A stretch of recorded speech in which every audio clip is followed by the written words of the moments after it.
नमस्कार दोस्तों, स्वागत है आप सबका आज की इस वीडियो में। इस वीडियो में मैं लेकर आया हूँ कक्षा 9th chapter first matter in our surrounding, हमारे आसपास के पदार्थ के ऑब्जेक्टिव क्वेश्चन, जो कि मध्य प्रदेश बोर्ड की ऑफिशियल वेबसाइट MPBSE ने प्रोवाइड कराए हैं। इन क्वेश्चन को यदि आप कर लेते हैं तो आपको बोर्ड में अच्छे नंबर मिलेंगे, क्योंकि क्वेश्चन इन्हीं से आने की संभावना ज़्यादा है। तो चलिए हम सभी प्रश्नों को देखते हैं, उनके आंसर भी दिखेंगे। यदि आपको इसका PDF चाहिए तो हम PDF भी डिस्क्रिप्शन बॉक्स में दे देंगे, लेकिन आंसर आपको पूरी वीडियो को देखकर ही मिलेंगे। तो पूरी वीडियो को देखना, तभी आपको इसके आंसर मिलेंगे और उसका बढ़िया से आपको सॉल्यूशन भी मिलेगा। तो चलिए जानते हैं। पहला क्वेश्चन है, कणों के बीच सबसे कम आकर्षण बल होता है। इसका आंसर क्या है? यदि आप हिंदी में मीडियम के हैं तो हिंदी में देखिए, और इंग्लिश के हैं तो आप बता देना, तो हम इंग्लिश का भी वीडियो अलग से फिर से बनाएंगे। ठीक है, तो पहले हम हिंदी का देख रहे हैं। तो कणों के बीच सबसे कम आकर्षण बल होता है ठोसों में, द्रवों में, गैसों में या उपरोक्त सभी में। तो इसका आंसर है गैसों में। ठीक है, जो गैसों में सबसे कम आकर्षण बल होता है। उसके बाद दूसरा क्वेश्चन हम देख लेते हैं, निम्न में से कौन सा पदार्थ नहीं है। ठीक है, पदार्थ क्या होता है? वह वस्तु जो स्थान घेरती है और जिसका एक निश्चित द्रव्यमान होता है, वह पदार्थ कहलाती है। लेकिन इसमें सर्दी ऐसा ऑप्शन इसमें दिया है जो कि ना ही इसका द्रव्यमान होता है और ना ही ये स्थान घेरती है। ठीक है, तो सर्दी तो एक प्रकार का मौसम भी हो जाता है, और कभी आपको जुकाम वगैरह हो जाता है वो भी हो जाता है, तो ये फीलिंग भी हो जाती है। तो हवा, ब्रेड और गुड़िया ये सब पदार्थ हैं। क्वेश्चन नंबर 3 देखते हैं, बर्फ का गलनांक है। देखिए, इसमें आंसर दोनों ही सही होने चाहिए, ए और बी ऑप्शन, क्योंकि जो बर्फ का गलनांक होता है, the boiling point of water is 0 degree Celsius. 0 degree Celsius होता है बर्फ का गलनांक। ठीक है, और 0 डिग्री सेल्सियस को ही 273 केल्विन कहा जाता है, क्योंकि यदि 0 डिग्री सेल्सियस तापमान डिग्री सेल्सियस में 0 होता है और केल्विन में 273 केल्विन होता है। ठीक है, तो इसके दोनों ही आंसर सही हो सकते हैं।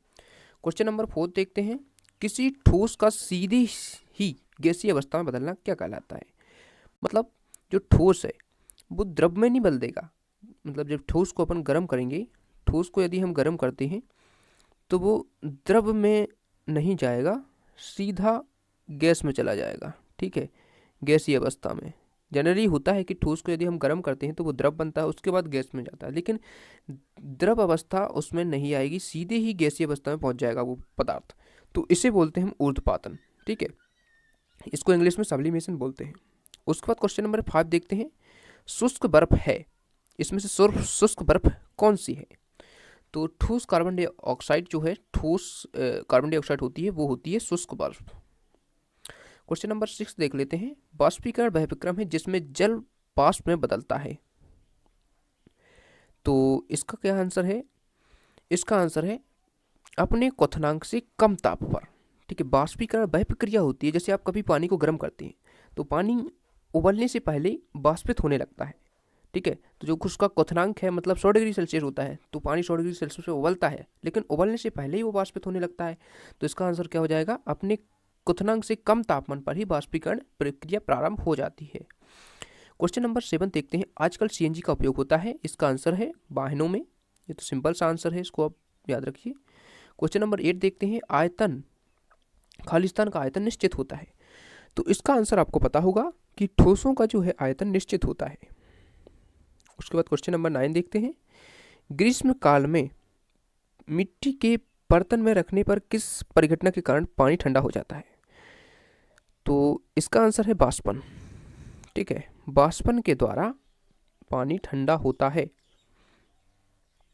क्वेश्चन नंबर 10 देखते हैं, निम्न में से कौन सी परिस्थिति जल के वाष्पन में वृद्धि करेगी।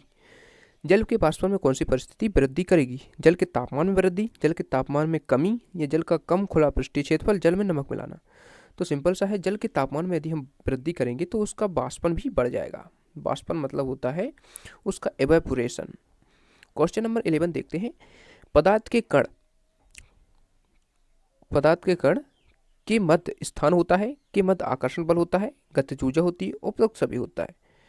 तो इसका आंसर क्या हो जाएगा? उपरोक्त सभी हो जाएगा। आकर्षण भी होता है, स्थान भी होता है, गतिज ऊर्जा भी होती है, और ठीक है, तो इसका आंसर क्या हो जाएगा? ऑप्शन नंबर डी वाला, ऑल ऑफ दी उपयुक्त सभी। क्वेश्चन नंबर 12 देखते हैं।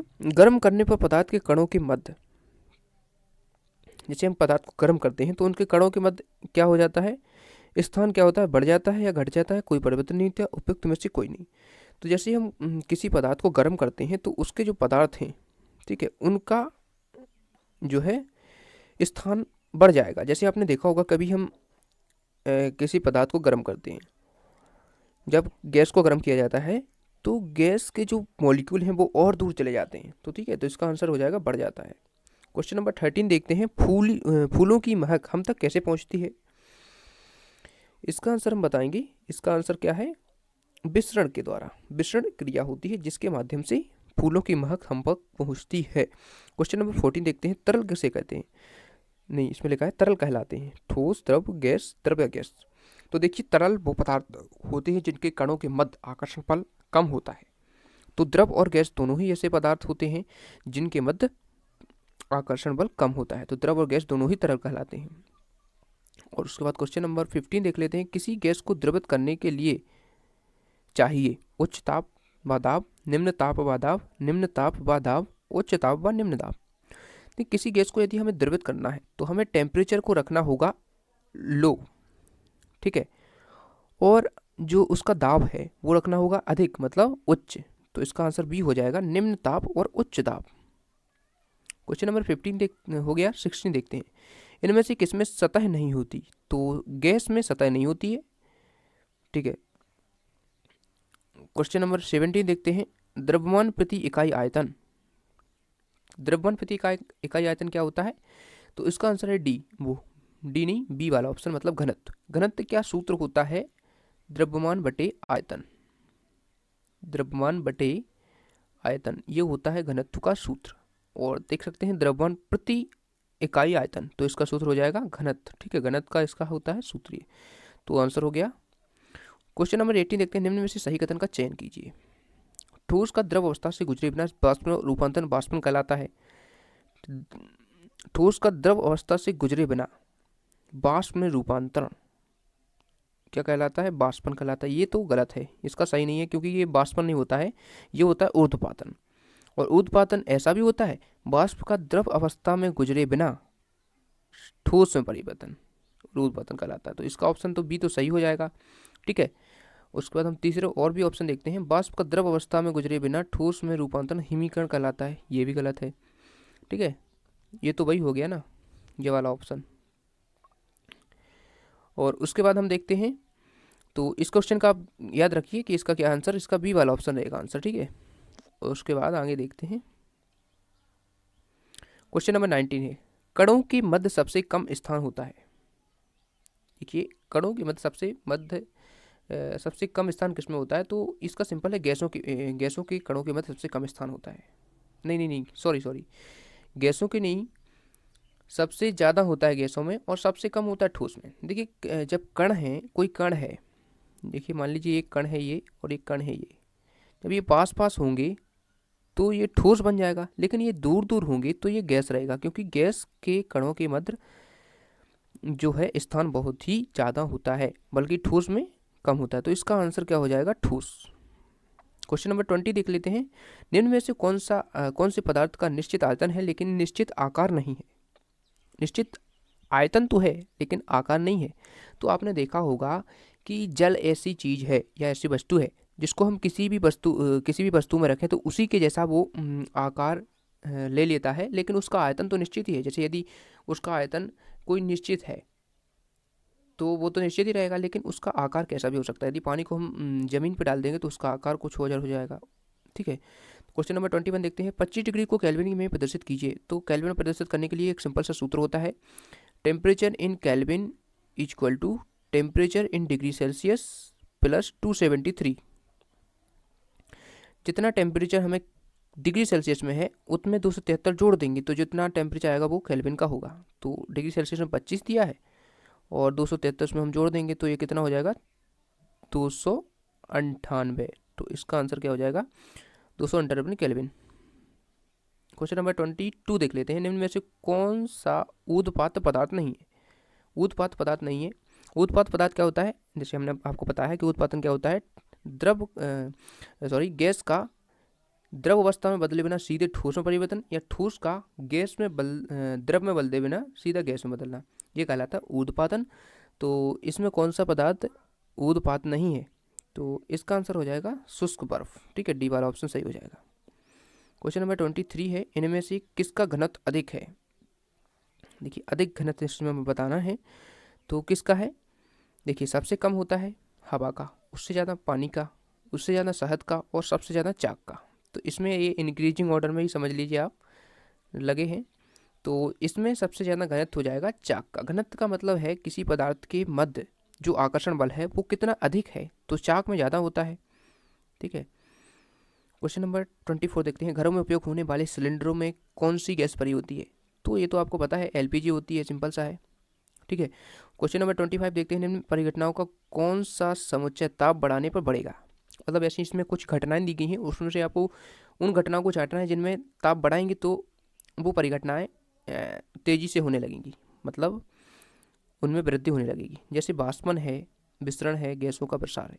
तो इसमें बताना है आपको सभी में से पढ़ के। देखिए विसरण क्या होगा, बढ़ेगा जी, विसरण बढ़ता है। बाष्पन भी बढ़ेगा, लेकिन गैसों का संपीड़न नहीं होता, गैसों का प्रसार होता है। ठीक है, तो ये वाला ऑप्शन नहीं होगा। बाष्पन बड़े होगा, गैसों का संपीड़न नहीं होगा, तो ये वाला ऑप्शन भी नहीं होगा। और सी वाला ऑप्शन सही हो जाएगा, क्योंकि बाष्पन अपन ताप बनाएंगे तो बढ़ जाएगा, विसरण भी बढ़ेगा और गैसों का प्रसार भी बढ़ेगा, और इसमें भी गैसों का संपीड़न दिया है, इसलिए ये वाला ऑप्शन नहीं होगा। तो सी ऑप्शन इसका सही आंसर हो जाएगा। और उसके बाद हम क्वेश्चन नंबर 26 देखते हैं। दोस्तों ये वाले क्वेश्चन आपको कर लेना चाहिए, क्योंकि ये आने ही हैं और इस बार ऑब्जेक्टिव क्वेश्चन ज़्यादा पूछे जाएंगे। ठीक है, तो चलिए इसको देख लेते हैं। कुछ पदार्थों को उनके कणों के मध्य आकर्षण बलों के बढ़ते क्रम में व्यवस्थित किया गया है, निम्नलिखित में से कौन सी सही व्यवस्था को निरूपित करता है। तो इसका आंसर हो जाएगा सी वाला। मतलब कि ऑक्सीजन है, एक गैस है, तो गैस के कण क्या होते हैं, कम आकर्षण बल से बंधे होते हैं, और तरल के उससे ज़्यादा, और फिर शर्करा तो एक पदार्थ हो गया, मतलब ठोस हो गया, तो उससे भी ज़्यादा। तो इस प्रकार से जो O2 है उससे ज़्यादा आकर्षण बल किसका है, H2O का, मतलब जल का, और उससे ज़्यादा है किसका, शर्करा का। ठीक है, शर्करा मतलब शक्कर का। तो इस प्रकार से हम लिख सकते हैं, इसका ऑप्शन नंबर सी आंसर हो जाएगा। क्वेश्चन नंबर 27 देख लेते हैं। ठंडा करने पर दो प्रकार के कणों का आपस में विसरण तेज हो जाता है, धीरे हो जाता है, विसरण नहीं होगा, उपयुक्त में से कोई नहीं। तो ठंडा करने पर क्या होगा, जैसे हमने देखा है कि विसरण क्या होता है, ठंडा करने पर कम होगा। देखिए हमने देखा था कि टेम्परेचर बढ़ाने पर विसरण बढ़ रहा था, मतलब तापमान बढ़ाने पर विसरण बढ़ रहा था, लेकिन जब हम टेम्परेचर को कम करेंगे तो विसरण धीरे हो जाता है। ठीक है, ऑप्शन नंबर बी आंसर हो जाएगा। क्वेश्चन नंबर 28 देख लेते हैं। निम्न में से कौन सी क्रिया विसरण नहीं है। छींकने पर बारिश का फैलना, ये तो बिल्कुल विसरण है। पके हुए खाने की महक, ये भी विसरण है। जल में रखने पर क्रिसमस का फूलना, ये विसरण नहीं है, ये डिफ्यूजन है। ठीक है, ऑस्मोसिस नहीं, ये डिफ्यूजन नहीं, ऑस्मोसिस है। ठीक है, ऑस्मोसिस, ऑस्मोसिस। ठीक है, ये ऑस्मोसिस है। तो सी वाला ऑप्शन हो जाएगा इसका सही आंसर, ये विसरण नहीं है। बाकी सब ये विसरण है, ये डी वाला ऑप्शन भी विसरण ही है। ठीक है, तो डिफरेंट क्या विसरण क्या होता है, डिफ्यूजन, जो कि ए, बी और डी ऑप्शन में है। बाकी जो सी ऑप्शन में है वो ऑस्मोसिस का उदाहरण है। क्वेश्चन नंबर 29 देख लेते हैं। अब खालिस्तान अवस्था में कणों का विन्यास कम क्रमित होता है। तो लिक्विड स्टेट में, मतलब द्रव अवस्था में कणों का विन्यास कम क्रमित होता है। क्वेश्चन नंबर 29 हो गया। क्वेश्चन नंबर 30 देखते हैं। तरल में प्रवाह का अद्वितीय गुण होता है, निम्नलिखित में से कौन सा कथन सही है। इसमें से सही कथन कौन सा है। केवल गैसें तरल के समान व्यवहार करती हैं, गैस व ठोस तरल के समान व्यवहार करते हैं, गैस व द्रव तरल के समान व्यवहार करते हैं, केवल द्रव तरल के समान। तो देखिए इसमें हमने आपको पहले भी बताया था एक क्वेश्चन में कि गैसें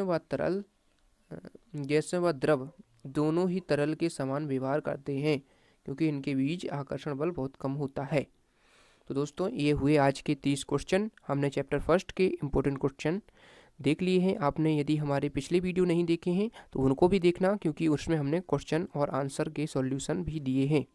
तो चैनल को सब्सक्राइब कर लेना, हम और भी क्वेश्चन आपको प्रोवाइड कराएंगे। थैंक्स फॉर वॉचिंग और अपने दोस्तों के साथ इस वीडियो को शेयर करना मत भूलिए।